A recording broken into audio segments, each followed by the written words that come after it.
Less less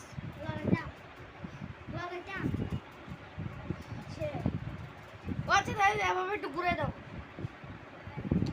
হ্যাঁ গাড়িটা ঘুরে দাও।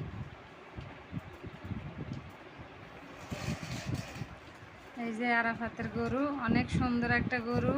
এটার নাম হয়েছে পাইলট। আরাফাত এটা নিয়ে খেলা করতেছে। হ্যাঁ, ওর প্রিয় ফেভারেট প্রিয় একটা গরু, সুন্দর একটা গরু। ও মোটা তাজা এই গরুটা কিনছে হাট থেকে, সাগরিকা হাট থেকে কিনছে। অনেক সুন্দর একটা গরু। আপনারা সবাই দেখবেন, লাইক কমেন্ট শেয়ার করে দিবেন। অনেক সুন্দর একটা গরু। গরুটার নাম হয়েছে পাইলট। এই যে পাইলটের জন্য দোয়া করবেন। কোরবানির ঈদ আর 1 বছর পরে, ওই এতদিনে 1 বছর পালবে এই গরুটারে। খুব সুন্দর একটা গরু।